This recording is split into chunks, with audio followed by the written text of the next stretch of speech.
आप सब लोग के बीच में इस शुभ अवसर पर उपस्थित हो पाया हूँ, उसके लिए मैं तालीम संस्था के जो संस्थापक हैं सौरभ अस्थाना जी एंड अमीना जी, उनका बहुत बहुत शुक्रिया अदा करना चाहूँगा कि उन्होंने मेरे को एक मौका दिया आप सब लोगों के बीच में आने का। मैं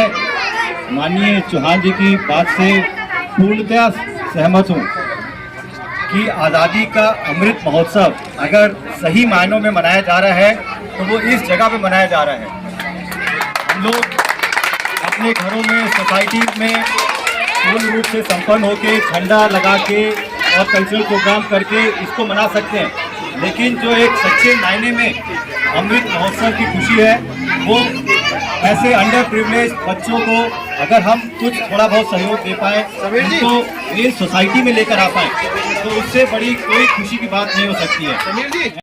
मलिन बस्तियों के बच्चों को शिक्षा मुहैया कराती है तालीम प्रोग्रेसिव सोसाइटी, जिसके अध्यक्ष सौरभ अस्थाना जी ने बताया कि हमारी सोसाइटी दिल्ली एनसीआर के कई मलिन बस्तियों में कार्य करती है, जिसका उद्देश्य बच्चों को फ्री में शिक्षा देना, लोगों को रोजगार मुहैया कराना एवं कई तरह के कार्य बीते कुछ वर्षों से करते आ रहे हैं, जिसमें उनके मुख्य रूप से सहयोगी दल समीर अस्थाना, संदीप मिश्रा, अनिल कुमार भारद्वाज,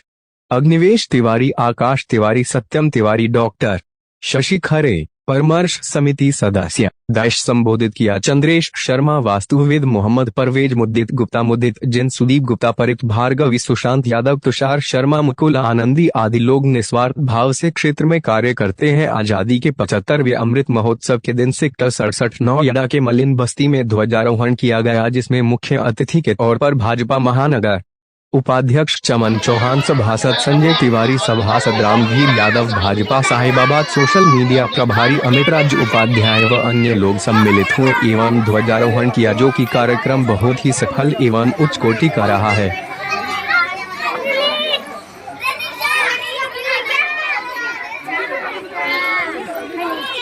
स्लम बस्तियों में बच्चों के पढ़ाई का काम कर रहे हैं। हम लोग उन जगहों पे पढ़ाई का काम कर रहे होते हैं जहाँ के बच्चों को किसी तरह की सुविधा नहीं है, या तो यातायात की सुविधा नहीं है, या स्कूल की सुविधा नहीं है, या उन बच्चों के साथ कोई घरेलू problem, financial problem, gender biasing, harassment, इन सब चीज़ों के साथ चलते अगर पढ़ाई की दिक्कत हो रही है तो हम उन बच्चों को पढ़ाई करवाने की कोशिश करते हैं। उनको 10वीं क्लास पढ़ने के बाद रोज़गार परक शिक्षा देके उनको किसी रोज़गार में लगाना है। हम वर्तमान में इस वक्त करीब 4000 बच्चों के साथ काम कर रहे हैं और नोएडा का ये स्लम बस्ती हमारा नया जुड़ाव हुआ है इनके साथ हम 1 महीने से काम कर रहे हैं। हम गाज़ियाबाद में काम कर रहे हैं, हम लखनऊ में काम कर रहे हैं, दिल्ली में 2 जगहों पे काम कर रहे हैं। बाकी हम बड़ी लड़कियों के साथ सिलाई केंद्र चला रहे हैं मोदी नगर में और जालंधर में। जी, गवर्नमेंट में कुछ हमने अपनी योजनाओं को अनुमोदन के लिए भेजा हुआ है, जो मुझे लगता है कि यूपी गवर्नमेंट से और पंजाब गवर्नमेंट से हमें हमारे प्रोजेक्ट्स के लिए कुछ फंड मिलेगा, वरना हमारे इंडिविजुअल डोनर्स हैं, कुछ कॉरपोरेट्स हैं, उनसे हमको सामान समय समय पे मिलता रहता है। बाकी हम लोग जो मेंबर्स हैं वो अपने खर्चे पे, क्योंकि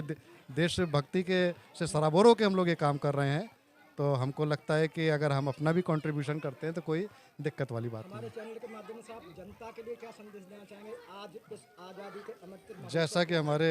प्रधानमंत्री जी ने आज लाल किले की प्राचीर से कहा, अगले 25 साल भारत को एक विकसित देश की श्रेणी में लाके खड़ा करना है, और मुझे लगता है कि सिर्फ शिक्षा ही वो माध्यम है जिसके ज़रिए हम अगले 25 साल में भारत को अग्रिम पंक्ति के अग्रणी देशों की पंक्ति में लाके खड़ा कर सकते हैं। हम शिक्षा संभाल रहे हैं, बाकी आप जितने भी हमारे साथ सहयोग करने वाले लोग हैं, हमें आशा है कि वो लोग ऐसे सहयोग करते रहेंगे। अगले 25 साल हम अपना सब कुछ इस देश के लिए देने को तत्पर हैं।